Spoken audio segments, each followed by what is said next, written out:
Sorotan lainnya, Saudara, putra pertama Presiden Soekarno, Guntur Soekarno turun gunung ikut kampanye untuk Ganjar Mahfud. Dalam orasinya, Guntur menyinggung masa depan Jokowi jika Ganjar terpilih jadi presiden. Dalam orasinya, Guntur menyebut isu pemakzulan Presiden Jokowi saat ini bukan jadi prioritas.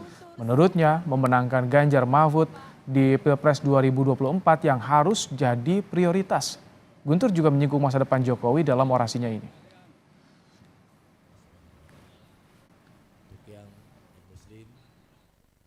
Sekarang apa hal yang tidak bisa lagi ditunda? Yang tidak bisa ditunda tidak lain tidak bukan adalah memenangkan pasangan Ganjar Pranowo Mahfud MD menjadi Presiden dan Wakil Presiden Republik Indonesia. Kalau itu sudah tercapai, kekuasaan dan hak prerogatif ada di Ganjar Pranowo dan Mahfud MD, baru yang lain mau kita apa-apain itu gampang. Termasuk Jokowi itu mau kita apain, kita nantilah. Koordinator Staf Khusus Presiden Ari Dupayana merespons pernyataan Guntur Soekarno. Ari mengutip pesan Ganjar Pranowo bahwa di tahun politik yang memanas dan beda pilihan, kita semua saudara.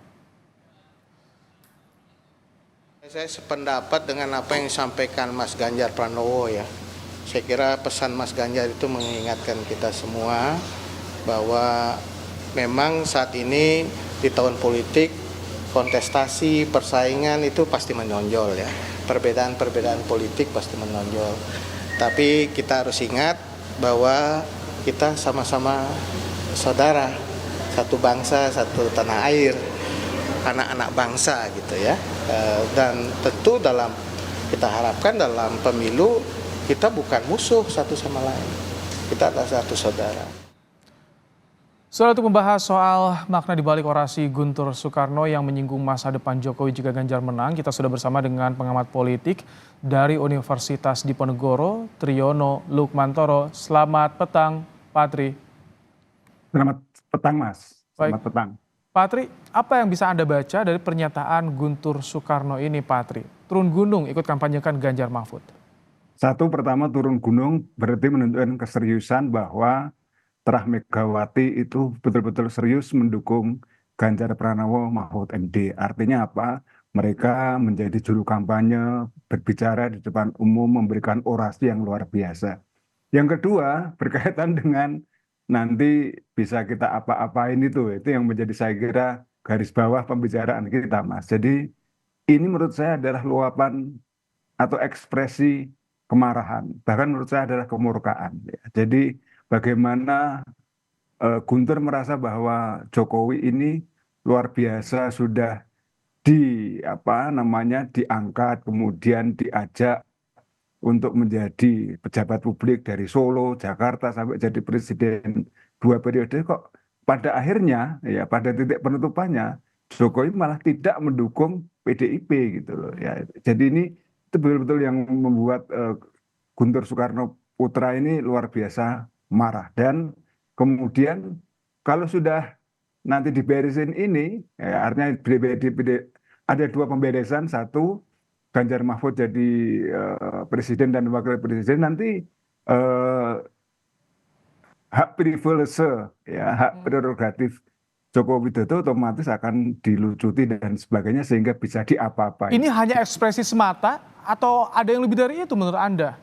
Iya, ini luapan kemarahan, murka kalau istilah saya ya. Jadi tingkat kemarahan yang paling tinggi, paling puncak itu adalah kemurkaan. Bahwa kemudian kata-katanya begitu keras, begitu bahkan cenderung mengancam ya Mas ya. Cenderung memberikan satu hardikan gitulah setidak-tidaknya. Tapi ini menurut saya menjadi hal Kok bisa seperti itu? Karena kita tahu di beberapa bulan lalu Pak Guntur pernah tulis di Harian Kompas soal dia memuji Jokowi, bahkan jadi kandidat ketua umum PDIP saat itu sebagai anak ideologis Bung Karno. Nah, ini satu kebalikan. Pada saat itu Jokowi masih berbaik-baik, masih katakanlah mendukung PDIP, masih berjalan beriringan dengan PDIP. Nah, Guntur melihat bahwa Joko Widodo ini punya potensi yang besar Bahkan dia mengatakan ini anak ideologisnya Bung Karno karena Jokowi lah yang membuat program hilirisasi dan itu seperti yang dikehendaki oleh Bung Karno. Ingat ini bukan anak biologis tapi anak ideologis. Artinya apa? Gagasan-gagasan Soekarno tentang kemandirian ekonomi, berdikari dan sebagainya itu betul-betul bisa diwujudkan dan betul-betul bisa dipercayakan kepada Jokowi. Tapi yang terjadi sebaliknya gitu loh. Pada saat sudah masuk ke arena pemilihan presiden, ya kelihatan sekali Jokowi tidak teguh pendirian dan bahkan dia merasa bahwa ini kok nggak cocok ya dengan PDIP. Ini Bahkan PDIP, apakah menggambarkan semakin kentara jelas terlihat adanya jarak antara PDIP, antara Soekarno dengan Jokowi?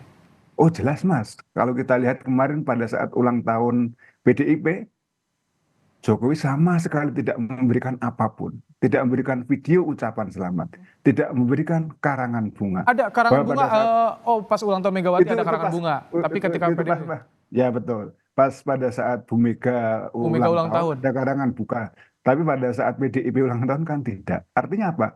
Bahkan Jokowi itu kan bisa partai-partai yang non parlemen kayak PSI, kayak BBB itu dia datangi, dia memberikan orasi, dia memberikan kata sambutan dan sebagainya. Ini PDIP yang membesarkan dia ternyata ya sudah dilewati saja. Walaupun dia punya dalih sedang di luar negeri, tapi toh bisa dikirimkan ucapan-ucapan tadi, pernyataan-pernyataan dukungan lewat video. Tapi yang terjadi kan tidak. Dan ini menurut saya menjadi satu kemurkaan yang luar biasa. Dan ini Oke. ini Oke. dari keluarga Megawati loh ini. Jadi menurut saya ini jangan-jangan ekspresi satu keluarga seperti itu, bahkan lebih Oke. dari itu. Patri, dengan turun gunungnya Guntur Soekarno, kampanye juga menyinggung Jokowi, ini seperti apa dampak elektoral terhadap PDIP ataupun juga bahkan Ganjar Mahfud di sini?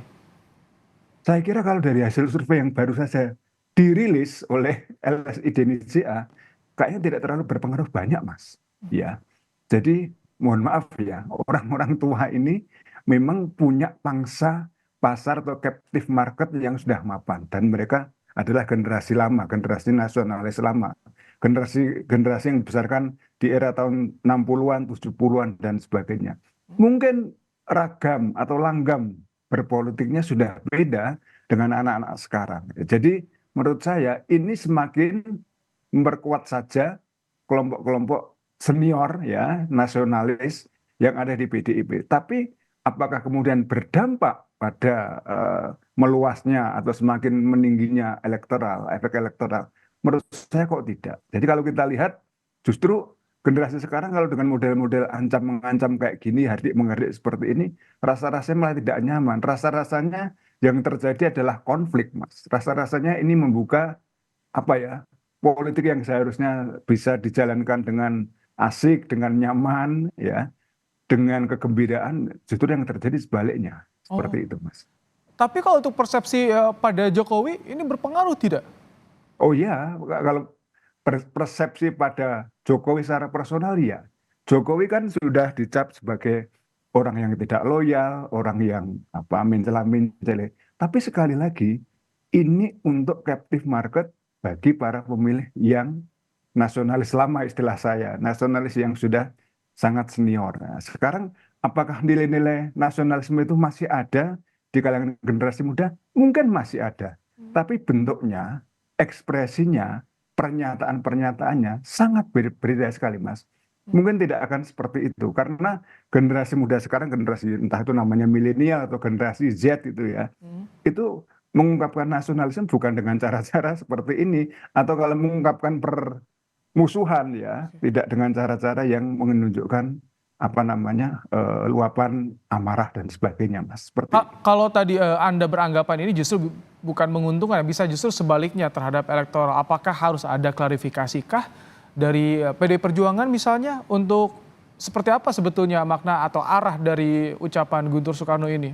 Atau bagaimana menurut Saya Anda? kira ya, saya kira sudah ada klarifikasi atau mungkin ya dari Pak Ganjar sendiri kan sudah menyatakan hal seperti itu dan menurut saya ya orang mungkin akan memaklumi bahwa ini adalah spontanitas ya, spontanitas dari rasa emosional yang luar biasa gitu. Dan menurut saya itu bisa kemudian nanti tidak lama kan tersembuhkan sendiri Mas dengan dengan berlalunya waktu, dan saya kira mudah-mudahan hal-hal seperti ini, pernyataan-pernyataan yang terlalu keras, terlalu terbuka, eksplisit seperti ini bisa dikurangi atau bahkan dihilangkan, karena ini mungkin menjadi tidak nyaman bagi kita semua gitu. Dengan adanya peristiwa seperti ini, bagaimana menurut Anda, pandangan Anda soal kans adanya pertemuan antara Jokowi dengan Megawati? Apakah setelah hasil nanti pemilu selesai atau bagaimana menurut Anda, Pak Tri? Iya, semakin tertutup ya. Saya kira pada saat Jokowi mau mendekati Megawati itu sudah dipagari, sudah dicegah dulu ya. Bahkan kemudian Andi Wijayanto, salah seorang tokoh TKN ya, tim pemenangan nasional Ganjar Mahfud, itu sudah bilang Jokowi akan bisa bertemu dengan Ibu Mega kalau Ganjar sudah menang. Nah, kita buktikan apakah itu mungkin menang atau tidak mungkin dan sebagainya. Atau inilah tanda jangan sekali-kali membujuk Bu Mega. Oke, baik. Kami tangkap. Terima kasih pandangannya. Mendukungmu lagi Pak Jokowi, karena kami sudah tahu betapa buruknya Anda. Ya, ya Mas. Terima kasih untuk insight-nya, Pak Triyono Lukmantoro, pengamat politik dari Universitas Diponegoro dalam program Kompas Petang sore hari ini.